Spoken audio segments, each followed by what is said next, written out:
para retomarmos a continuidade da nossa conversa, vamos lembrar como se organiza uma aula de evangelização cristã espírita.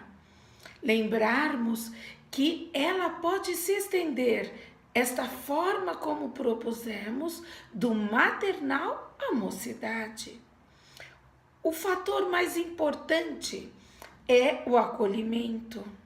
Não adianta nós querermos passar todo o conteúdo que preparamos se nós não percebemos a criança que ali está.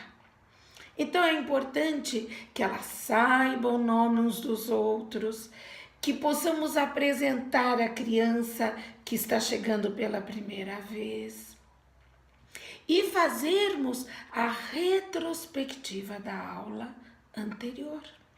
Assim como nós agora estamos retomando os vídeos anteriores, é preciso que nós retomemos sempre o conteúdo que já foi abordado, até para a criança que está chegando, como também para que aquela que já assistiu à aula busque na sua memória qual foi o aprendizado daquilo que aprendeu. É importante tocarmos, darmos importância à retrospectiva, porque hoje, com o excesso de informações, principalmente visuais e intelectuais, o cérebro, por sabedoria, vai descartando muita coisa, porque senão não há saúde mental para tanta informação, para tantos estímulos que hoje todos nós recebemos a partir do bebê. Então, aquilo que achamos que seja importante a criança resgatar do aprendizado, é preciso que retomemos os conteúdos que passamos a eles. E, além de fazer a retrospectiva, o aprendizado, também observar a aparência que essa criança chega. Ela está com uma aparência saudável ou está abatida? Está com olheiras? Perguntar, está dormindo? Que hora foi dormir? Para que a criança sinta-se cuidada. O evangelizador tem um grande papel na vida de cada criança que ali está. O cuidar, fazer com que a criança sinta-se cuidada.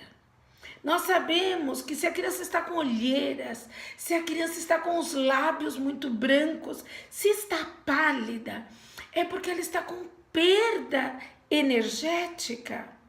Ela está com problemas espirituais. Não que seja uma obsessão, mas é porque ela está descompensada. Às vezes o próprio pensar está sendo muito exigido, porque o pensar, principalmente na infância, gasta muita energia anímica e própria energia corporal, que por isso que percebemos a criança pálida e com olheiras. Então é importante que a equipe dentro da classe esteja unida, que o olho no olho entre evangelizadores, para que estejam conectados, abraçando, acolhendo a classe como um todo. Essa sintonia é muito importante. E tudo isso se resume num inspirar. É o grupo, sentir-se. Mas uma aula onde só inspiramos, agitamos demais a criança. É preciso do momento do expirar para se interiorizar. Então é o momento da história, é o momento da criança se acalmar, para novamente irmos para o mundo, com brincadeiras, com desafios, com música, com gestos, com ritmo, seja na poesia para aqueles do intermediário, da mocidade primária também, ou seja do brincar com o maternal e o jardim.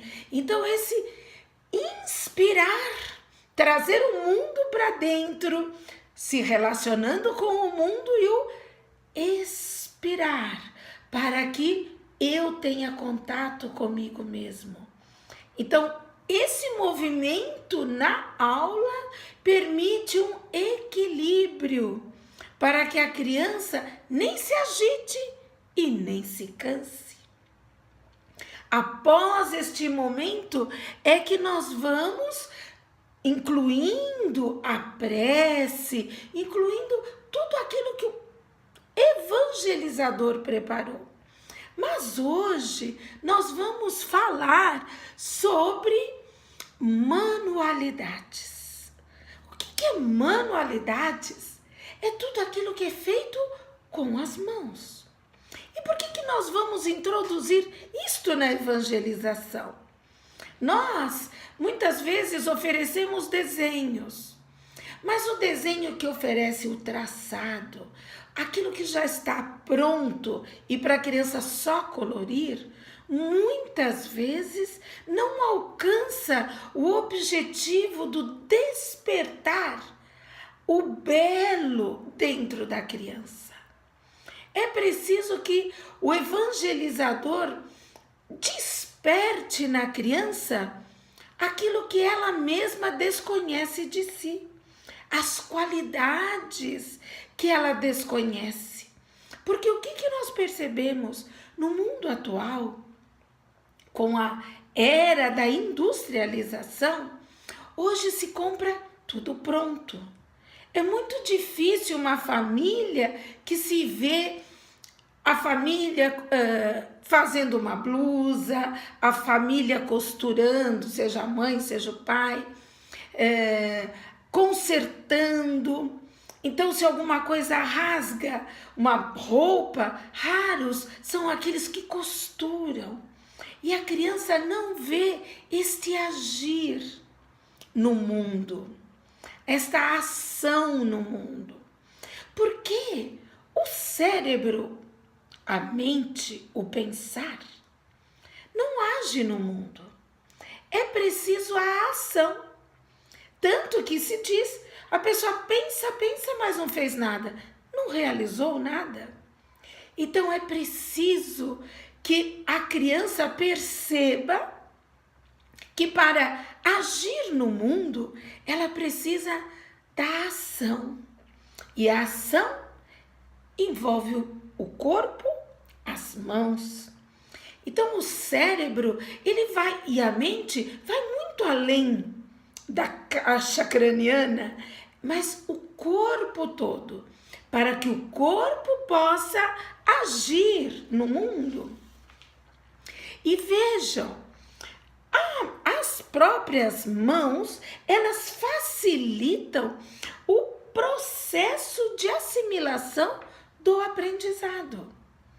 Então, quando nós damos uma aula e depois sugerimos para a criança que ela expresse de alguma forma o aprendizado, ela vai elaborar, organizar o aprendizado para poder se expressar.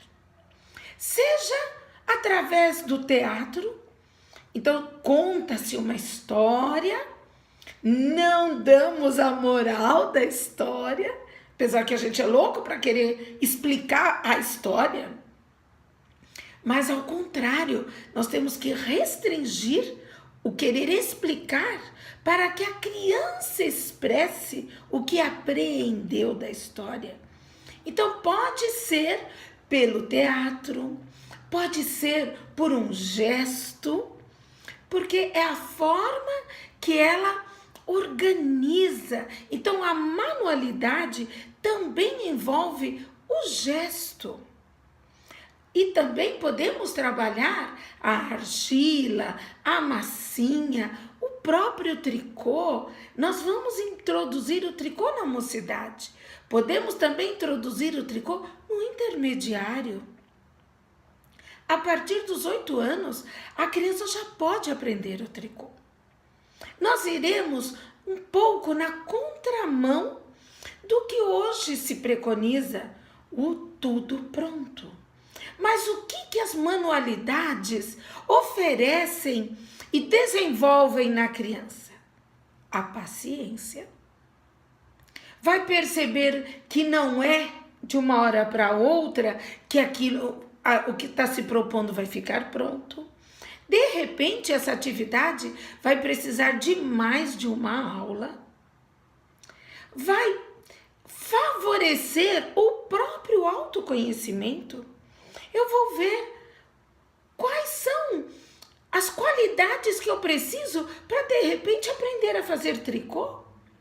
Então, as manualidades favorecem o autoconhecimento. Seja trabalhando com argila, esperar o secar, as cores que eu vou escolher. Por que escolhi tais e tais cores? Vou aprender a observar o meu amigo, a respeitá-lo. E o trabalho em equipe, ali na sala de aula, gera um ambiente favorável para o diálogo espontâneo, para o fortalecimento das amizades. Então é fundamental a própria concentração. Quando a criança for mexer, ela vai precisar se concentrar naquilo que está fazendo. E hoje nós vemos que a criança é muito agitada. Mas o que ela faz com as mãos? Poucos lares cozinham. Poucas crianças veem seus pais cozinhando. Poucos participam deste movimento dentro do lar. Então, nós de alguma forma propomos que possamos até fazermos pequenas coisas com as crianças, juntos, o evangelizador e a criança. Até uma dobradura vai exigir a concentração, a atenção, a destreza, a percepção dos movimentos, e tudo isso irá facilitar para que a criança se perceba como um todo.